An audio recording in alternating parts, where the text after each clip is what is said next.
किसानों का ये तो कहना था, हमारे चैनल में भी दिखाया था कि उनको सही मुआवजा नहीं मिल रहा था। इसका किसानों का कहना तो नहीं था नहीं, ये राजनीतिक मुआवजा के लिए लड़ रहा है। इसको कांग्रेस के लोगों ने जाकर गुमराह किया। नहीं, जो हमारे यहाँ में बैठे हुए वो मुआवजा भाई साहब, उन्होंने आज से 10 साल से जमीन बकरा ही दे रहे वो लोग। इसके पहले तो दीदी भी प्लांट चला है, जब से नेता लोग आए हैं उनको अपनी रोटी सेकना थी, उनको दलाली खाना थी।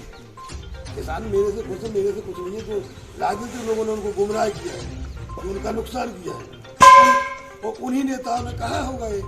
नमस्कार, आप देख रहे हैं आजाद समाचार और आजाद समाचार की एक मुलाकात कार्यक्रम में आपका स्वागत है।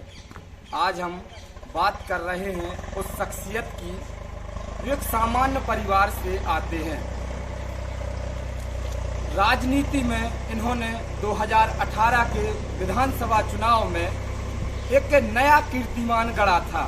वो इसलिए क्योंकि सभी को पता है कि एक सामान्य से वर्ग से आने वाला व्यक्ति बहुत बड़े व्यक्ति को चुनाव अच्छे खासे मतों से हराया था। हमारे साथ में हैं भाजपा से पवई विधायक श्री प्रहलाद सिंह जी। प्रहलाद सिंह जी, आपका हमारे चैनल में बहुत बहुत स्वागत है। तो एक जब 2020 में एक मुद्दा उछला था, तभी कांग्रेस की सरकार गिरने वाली थी और उसी समय इनको विधानसभा से निष्कासित कर दिया गया था। तब प्रहलाद सिंह लोधी जी पूरे देश में सुर्खियों में आए थे। और चूंकि हमारा एक मुलाकात कार्यक्रम है, तो सबसे पहले व्यक्तित्व और व्यक्ति की शख्सियत एवं जीवन की शुरुआत से हम चर्चा करते हैं। तो सबसे पहले मैं इनके राजनीतिक सफर से चर्चा करूंगा कि आपका राजनीतिक सफर कैसा रहा। देखिए, ऐसे तो मैं कोई राजनीति नहीं करता था, छोटे परिवार का था, पिता का सा किसान था, खेती का काम करता रहता था, मजदूरी भी कर लेता था। धीरे धीरे मेरे को जुनून हुआ राजनीति करने का, लोगों के साथ, राजनीतिक लोगों के साथ घूमता फिरता था। तो फिर जुनून आया तो मेरे को, तो शुरुआत मैंने अपनी पत्नी को सरपंच का चुनाव लड़ाया था। तो उस समय काउंटिंग में मेरी पत्नी नहीं, मैं नहीं जा पाया था। मेरे लिए हिरासत में उस समय बबला की स्थिति में ले लिया गया था। तो उस समय मेरी पत्नी 7 वोट से चुनाव हार गई थी, हराया गया था जानबूझ के। उस समय पम्पलेट से चुनाव चलता था, तो उसमें कई बदमाशी भी हो जाती थी। इसके बाद में जिला पंचायत का लड़ा। जिला पंचायत में कांग्रेस के बहुत बड़े बड़े दिग्गज लोग थे जो अपने आप को विधानसभा के प्रत्याशी यहाँ मानते थे। उनको 5,255 करीब वोट से मैं जीता था। 2-3 हज़ार वोटों से वो लोग हारे थे। उसमें वीरेंद्र द्विवेदी थे, अनिल तिवारी थे, जिसमें वीरेंद्र द्विवेदी को तो माननीय मुकेश नायक ने ही लड़वाया था। वो जिला पंचायत के चुनाव माननीय मुकेश नायक जी खुद लड़ रहे थे। आपके नहीं, उनका आदमी लड़ रहा था, वही लड़ रहा था। तो मैंने उसी समय बोल दिया था कि मैं आपके खिलाफ में विधानसभा चुनाव लड़ूंगा। तो मैं उस तैयारी ही चलने लगा। एक किस्सा निकल के आता है कि आप और जो मुकेश नायक जी हैं, जो आपके खिलाफ 2018 में चुनाव लड़े थे, कहा जाता है कि आप लोग पुराने मित्र भी हैं। देखिए, मित्र तो राजनीति में कोई कभी किसी का मित्र नहीं होता है और कोई कभी किसी का दोस्त नहीं होता है। हाँ, ये था कि उस समय वो कांग्रेस से शुरू में यहाँ लड़ने आए थे। जब वो शिक्षा मंत्री बने थे तो हम लोगों ने साथ किया था, वो काम किया था। उसके बाद में जब आप जिला पंचायत का चुनाव लड़ रहे थे, तो ऐसा मतलब सुनने में आया था कि आपको मतलब इनडायरेक्टली धमकी दी जा रही थी कि आप चुनाव मत लड़िए। तो आपने उसी समय कहीं मंदिर में जाके कसम खाई थी कि हम आपके खिलाफ विधानसभा का चुनाव लड़ेंगे। क्या ये बात सच? बिल्कुल सच। उन्होंने कहा वीरेंद्र द्विवेदी चुनाव लड़ेगा यहाँ से। तो मैंने कहा ये क्षेत्र मेरा है, मैं किसी का सपोर्ट नहीं करूँ, मैं खुद चुनाव लड़ूंगा। जिला पंचायत के बाद तत्काल मैंने, वैसा नहीं 1-2 बार सम्मान किया, मुझे स्थिति समझ में आई। तो मैंने कहा मैं तुम्हें चुनाव हराने के लिए जरूर लड़ूंगा। मुकेश नायक को मैंने कसम खाई थी मैं चुनाव हराऊंगा। तो कसम आपने जिला पंचायत जीतने के बाद खाई थी या सामान्य व्यक्ति थे जब खाई थी? जिला पंचायत के बाद। मैंने कहा इनको चुनाव हरा के रहूंगा। उनको चुनाव हराने के लिए मैंने नजरिए लड़ा था। फिर मुझे समाजवादी ने टिकट दे दिया, मेरी माँ कंकाली मैया की कृपा से, हनुमंत लाल जी की कृपा से। फिर मुझे भाजपा ने बुला के भारतीय जनता पार्टी ने टिकट दिया रातों रात। तो उस समय मुझे सभी लोग पत्रकार बंधु लोग कहते थे कि पैराशूट प्रत्याशी, आसमान से टपके जैसी बातें ये सब चलती थी। लोग हंसते थे भी, क्योंकि रातों रात एक टिकट मिल जाना, जो जमाने से लोग थे, कुछ लोग तो स्वर्ग सुधार गए, तो टिकट नहीं मिल पाई। तो कहीं ना कहीं आप सबका आशीर्वाद रहा, सभी बुजुर्गों का, तो सभी कार्यकर्ताओं का, वरिष्ठ जनों का, माँ कंकाली मैया का। 2018 में आपको टिकट मिली, पहले आप निर्दलीय से फॉर्म भरा, उसके बाद में समाजवादी पार्टी ने टिकट दे दी। लेकिन आप मतलब किसका एक प्रकार से कहें कि पार्टी में या राजनीति में एहसान मानते हैं कि रातों रात आपको भाजपा जैसी बड़ी पार्टी ने टिकट दे दी? देखिए, मुझे तो ये पता नहीं है कि किसकी उससे वोट मिली। मैं तो जानता हूँ मुझे भारतीय जनता पार्टी ने मुझे टिकट दी है, तो उसमें तो भारतीय जनता पार्टी का वो है। लेकिन अब मुझे पता नहीं था कि नेतृत्व किसका, पर तो पता है उमा जी का भी सपोर्ट है, मेरी अमित शाह जी का भी, हमारे मुख्यमंत्री जी का, ऐसे बहुत से सभी वरिष्ठ नेताओं का उसमें सहयोग रहा। भारतीय जनता पार्टी का सहयोग रहा है, तो मैं उस टिकट से चुनाव लड़ा। अभी आप 2020 में आपको निष्कासित कर दिया गया था इन्हीं कारणों से, विधानसभा से केस भी चला, आपने केस दायर किया था, तो उस पर आपका क्या विचार है कि ये मतलब कैसा रहा? देखिए, वो भी राजनीति, मेरी हत्या थी। हाँ हाँ, तो कांग्रेस की सरकार थी, तो उन्होंने जानबूझ करके मुझे सजा दिलवाई थी, क्योंकि वो इस पार्टी से निलंबित विधानसभा से निलंबित हो जाए ताकि कांग्रेस की संख्या और ज्यादा रहे। हाँ, तो उस समय भी जब मुझे निष्कासित हुआ था, तो लोग यहाँ पर विधानसभा की तैयारी करने लगे थे। मुकेश नाइक जी खुद पटाखे फूट गए थे कि अब हम फिर चुनाव जीतेंगे तो जाके मंत्री बनेंगे। तो उनके सपने को तो माँ कंकाली मैया ने चूर चूर कर दिया। मुझे सुप्रीम कोर्ट से पुनः वापसी मिली, मैं बहाल हुआ।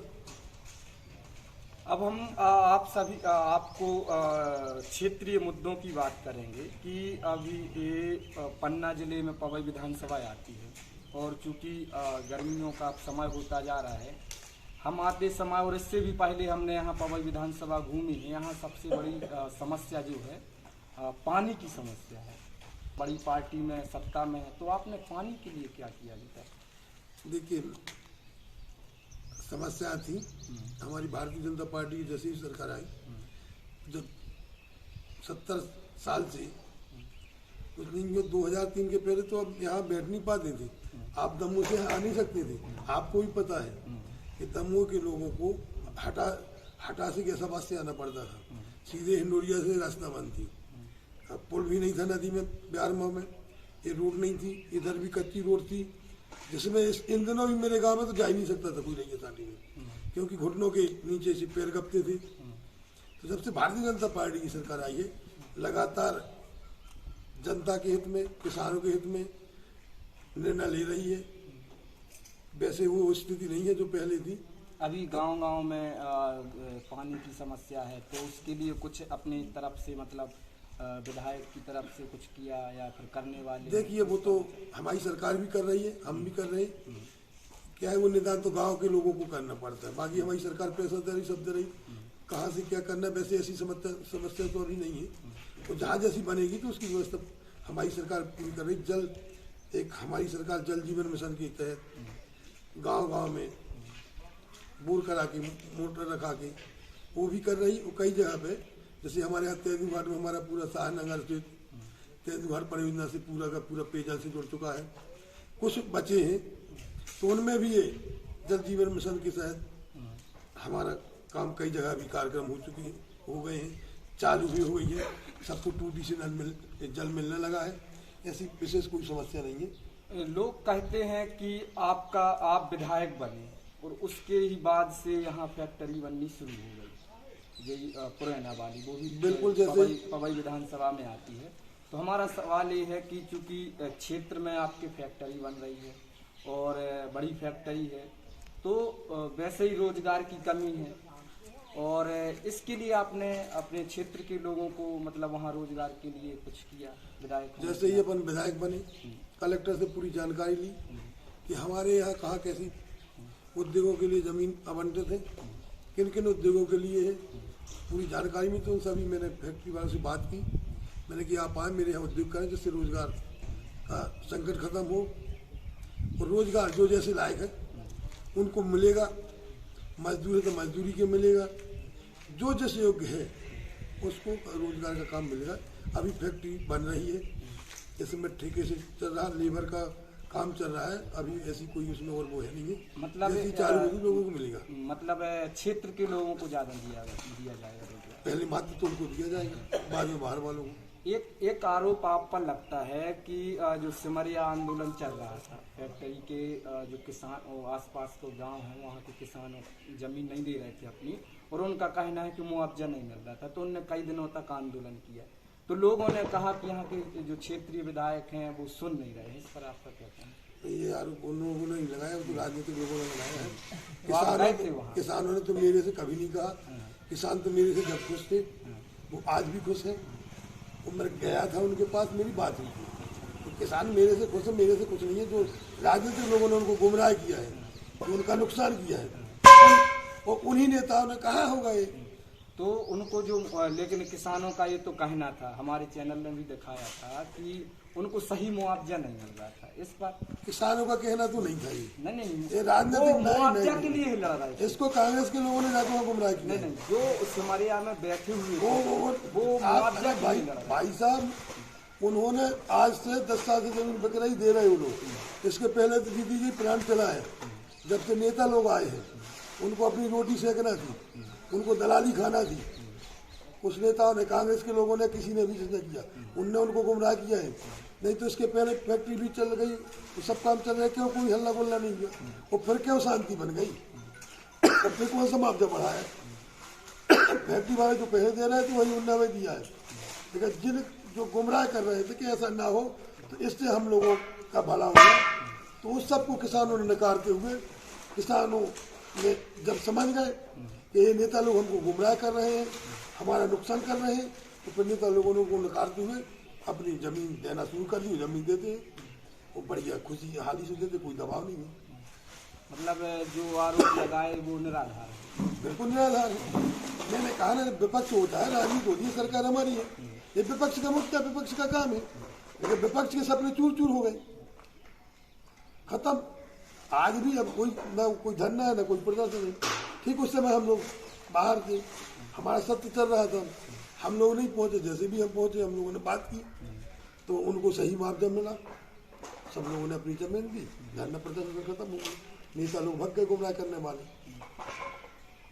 और इसके अलावा एक सवाल हमारा ये भी है कि चूंकि 3.5 या 4 साल करीबन होने वाले हैं आपको विधायक बने, तो इसके पहले तो आप थे नहीं, और आप क्योंकि बहुत ज़मीनी स्तर से जानते होंगे। अभी हमने देखा था कि जब हम लोग आए थे, आप रोटी खा रहे थे, आपने बताया कि ये बासी रोटी है, तो इससे पता चलता है कि इंसान और व्यक्तित्व कैसा हो सकता है, क्योंकि ये चीज़ हमने भी देखी है। आपने अपने क्षेत्र के लिए और क्या किया है जो अपनी तरफ से और सरकार की तरफ से होना चाहिए, कुछ नया? देखिए, नया है तो आप जैसे रोड से आए हैं, इसमें सोते आए होंगे, तत्काल आते ही मैंने इस रोड की मांग की। आपके कुंडलपुर तक रोड कम से कम 80-90 करोड़ का रोड बना है। आराम से सोते जाओ, उसमें कोई झटका नहीं लग रहा। अभी कुछ स्टाफ डेम्पो की चर्चा हुई, नदियों में पानी को बैराज की भी चर्चा हुई। इसके लिए भी हमारी उनकी नापतोल होके पहुंच गई है। तो सिंचाई के विशेष तौर से हमारा सिंचाई पर लिए, तो बाकी चीज़ों की तरफ चल जाएगा, लेकिन सिंचाई हम लोगों को चाहिए। तो सिंचाई के उसमें छोटे छोटे तालाबों के लिए भी हमने माननीय जी को लिखा है। तो बड़ी परियोजना भी लिखा है। क्या कि छोटे छोटे में नहीं होगा, बड़ी परियोजना जब बनेगी उससे सभी क्षेत्रवासियों को लाभ मिलेगा, और उससे हम लोगों की लागत भी कम आएगी। ऐसे लगे हमारी चर्चाएँ चल रही है, क्योंकि 2 साल के कोरोना काल में कुछ हो नहीं पाया। कोरोना काल के बाद हमारी सरकार जो 2 साल से किसी नहीं, उसको 1 साल में पूरा करने के लिए हमारी सरकार भारतीय जनता पार्टी लगातार तत्पर। सभी हमारे प्रदेश के यशस्वी मुख्यमंत्री आदरणीय शिवराज सिंह चौहान प्रदेश के यशस्वी अध्यक्ष आदरणीय हमारे डी शर्मा जी, सब लोग लगातार रात दिन मेहनत करके क्षेत्र के विकास के लिए लगातार काम कर रहे हैं। क्योंकि एक बात और मैं पूछना चाहूँगा कि आप ओबीसी वर्ग से आते हैं और अभी हाल ही में पंचायत चुनाव टाले गए, ओबीसी का बहुत बड़ा पैच भी फंसा था, तो आपने चूंकि आपसे लोगों को उम्मीद थी, क्योंकि आप ओबीसी वर्ग से आते हैं, आपने विधानसभा में मुद्दा नहीं उठाया कुछ और कहना है मुद्दा नहीं उठाया। हमारी बीजेपी ही तो लड़ी है, कांग्रेस वालों ने तो खत्म किया है। नहीं, लेकिन ये तो चीज है कि कमलनाथ सरकार ने 27% आरक्षण किया 14 से, अब उसके बाद में बीजेपी सरकार बनी, तख्ता पलट कर कहें आप लोग है पत्रकार लोग कुछ भी बोल सकते हैं। ठीक है, कमलनाथ ने किया था, जब जन सुनवाई हो रही थी उसमें जब न्यायालय में चल रहा था तो उनने अपने कोर्ट वकील को क्यों खड़ा नहीं किया, क्यों सीधे सीधे सुनवाई, उस पर क्यों बहस नहीं की। फिर उसके बाद जब हम लोग तैयार हो गए चुनाव कराने तो फिर सीधे किसने आरक्षण खत्म किया, इनको कोर्ट क्यों गए। अरे कोर्ट गए थे, ठीक है, आरक्षण खत्म हो रहा था तो इनको अपनी वापसी लेना चाहिए। इन्होंने खुद ओबीसी की हत्या की है, तो हमारी सरकार ने निर्णय लिया कि जब तक ओबीसी का आरक्षण नहीं होगा हम चुनाव नहीं कराएंगे। जैसे आरक्षण होता है, आरक्षण पर हम लोग चुनाव कराएंगे। कांग्रेस को क्या है कि कहीं बाजू बना नहीं, आपने भी 3-4 राज्यों में देखा कांग्रेस खत्म, यूपी जैसे राज्य में 2 में से बढ़ गई है कांग्रेस। तो वो खिस्सानी बिल्ली खाई भाग रही है, उसकी कोई सुनने वाला नहीं है, वो इनका वजूद खत्म, इनका कोई नेतृत्व नहीं है। एक विधायक करने की पहले तोड़ देने की सरकार बनी, इनने 15 महीने में हमारी भारतीय जनता पार्टी की जितनी योजनाएं थी, संबल कार्ड, आयुष्मान कार्ड, ये चीजें बंद करना, कहीं जो बच्चों को जो डिलीवरी पेट में आती थी 15-16 हज़ार उसमें देना, बच्चों की फीस, बच्चों के लैपटॉप, कौन सी योजना नहीं बोल कर गई। अरे भैया ठीक है भाई, बीजेपी सरकार ने चलाई, तुम नाम बदल देते, तुम रख लेते कमलनाथ संबल योजना, जैसा कि नाम बदलने का पैटर्न भाजपा कर रही है, अपना नाम बदल लेते और चालू रहने देते। गरीबों की योजना क्यों खत्म की मेरी। अभी एक और जो हमारे किसान है अधिकतर, जो ट्रांसफार्मर की हमारी सीएम राइज चल रही थी, वो भी इन्होंने बंद कर दी। अरे इन्हें पूरी योजना रात दिन बंद करने में लगे रहे, विधायक तोड़ने में, जैसे मेरे के भी सीधे करवा दिया, मैं परेशान रहा गरीब आदमी। जब खरीद फरोख्त चल रही थी, भाजपा कांग्रेस विधायकों को खरीद रही थी, तो लाजमी है कि कांग्रेस भी भाजपा के पे डोर डाल रही होगी, तो आपके पास क्या बात है, कांग्रेस की तरफ से फोन या फिर कुछ ऐसा आया कि आप हमारे पार्टी में आ जाओ? नहीं, ऐसा कुछ नहीं, शुरू में आता था तो मैंने कहा था तुम्हारी खुद सरकार कर रही, तुम्हारे खुद विधायक हमारे में आएंगे। मतलब कांग्रेस ने खरीदने की आपको कोशिश की? नहीं, उन्हें खरीद ही लिए थे हमारे विधायक। नहीं, हमारी पहली बात तो भाजपा का विधायक कोई बिकने वाला नहीं है कभी भी। भाजपा के विधायक है, भाजपा की सरकार, भारत माँ सबसे बड़ी माँ होती है, राष्ट्र से बढ़ के दुनिया में कोई हित नहीं है। भाजपा का आदमी राष्ट्र के लिए प्राण भी दे देगा, उसको मान नहीं होगा। न भाजपा का कभी बिकेगा, न उनको कभी मिला है, न बिकेगा, न बिका है। एक मुद्दा और उछलता है कि जब भाजपा चुनाव जीतती है या हारती है तो महंगाई होती है, जैसा कि अभी यूपी चुनाव भाजपा ने जीत लिया, वहाँ उत्तराखंड भी जीत गए, गोवा भी जीत गए, एक राज्य बस हारे, तो गैस के दाम और खाद्य तेलों के दाम फिर से छाल मार गए, इस पर आपका क्या कहना? कुछ नहीं है अभी, अगर उछल भी जाते हैं, कई चीज़ें ऐसी होती हैं, उसको हमारी सरकार कंट्रोल कर लेती है। अभी तो ऐसा कुछ नहीं है ज़्यादा, और जब कोई ऐसी योजनाएं चलती हैं सार्वजनिक, हम कहते हैं आपके विकास होगा तो थोड़ा मोड़ा तो हो ही जाता, लेकिन अभी ऐसा कुछ नहीं है। राष्ट्र के लिए जरूरी होती है, लेकिन महंगाई ऐसी कुछ महंगाई नहीं है। और आपने कश्मीर फाइल फिल्म देखी क्या? कश्मीर बिल्कुल देखी, मैंने 2 बार हाथ में अपने विधानसभा में, और वही में सभी कार्यकर्ताओं के साथ बैठक देकर रहा। तो उस पर आपका क्या कहना? राष्ट्र हित से बड़ा कोई बड़ा हित नहीं है। वो ऐसा नहीं है कि पंडितों के साथ उन लोगों ने अन्याय किया है। अगर कोई सोच के कश्मीरी पंडितों को भी क्या, पंडितों ने देश राष्ट्र को ठेस दी है, हिंदुस्तान को ठेस दी है, इसलिए फिल्म से जुनून को है, जोश है, युवाओं में जोश है। और मैं तो ये जानता हूँ कि उससे हमारे राष्ट्र के लिए, हमारे हिंदू धर्म के लिए और बहुत बड़ा लाभ होगा, क्योंकि जिस प्रकार से वो लोग कर रहे हैं गत की है उनने पंडितों के साथ या हिंदुओं के साथ, तो भाई वो तो बहुत खतरनाक है। इसलिए उस पर हमें आप सबको राष्ट्र हित के लिए एक रहना होगा। लेकिन विपक्ष की मुद्दा है, कांग्रेस लगातार लेकिन कांग्रेस का कहना है, अभी कश्मीर फाइल की हम बात करें तो कांग्रेस का कहना है कि उस समय बीपी सिंह जी की सरकार थी 90 में, और जब वहाँ घटनाएं हो रही थी वहाँ के उपराज्यपाल जगजीवन जी थे, तो उनका सीधा सा कहना है कि भाजपा समर्थित सरकार थी, यदि भाजपा चाहती तो सीधा सेना को आदेश देकर वहाँ ये सब रुकवा सकती थी। वो तो क्या करेंगे, वो बचा ही क्या है उनके पास दोष लगाने के अलावा। उनको देख रहे तो मिल गया भैया, कौन से राज्य में कांग्रेस बची है, जनता सब जानने लगी। एवा बारिकों को ना महंगाई चाहिए, ना रोजगार, ना कुछ नहीं चाहिए। एवा बारिकों को चाहिए केवल देश हित, राष्ट्र हित, हमारा राष्ट्र सुरक्षित रहे, हमारा पूरा एवा बीजेपी के साथ है और रहता है और रहेगा। हमारी बूथ तक मजबूत है। कांग्रेस का ही काम ही है, कहीं कुछ बचा नहीं है। तो वो तो एक दो लोग चिल्लाते रहते हैं, जो उसके एजेंट होते हैं, और उनका काम है। बाकी राष्ट्र में हमारा एवा, हमारा हिंदू धर्म पूरा का पूरा एक साथ में काम कर रहा है। हमारी जो अब की बार हमारी सरकार राजस्थान भी बनेगी, छत्तीसगढ़ भी बनेगी। हमारी भाजपा पूरे के पूरे भारतवर्ष में सभी राज्यों में। एक हमारा आखिरी सवाल है कि अब आपके इसके आगे राजनीतिक इसमें क्या प्लानिंग है कि आप राजनीति और अच्छे से करेंगे, मंत्री बनने की ख्वाहिश, ऐसा कुछ? देखिए भैया, मेरे लिए तो भारतीय जनता पार्टी ने मुझे जीरो से हीरो बना दिया है। मुझे तो किसी चीज़ की शौक नहीं है, कोई ख्वाब नहीं है। चुनाव लड़ेंगे? कोई ख्वाब नहीं है, चुनाव का भी नहीं? मुझे वो भी ख्वाब नहीं है। अच्छा, एक बार था, मुझे मुकेश नायक को निपटाना था, कसम पूरी करनी, पूरी हो गई, विधायक बन गया। मेरी जब में कुछ नहीं था, दाल रोटी चलती थी, अब तो दाल रोटी के लिए मुझे पेंशन मिलेगी।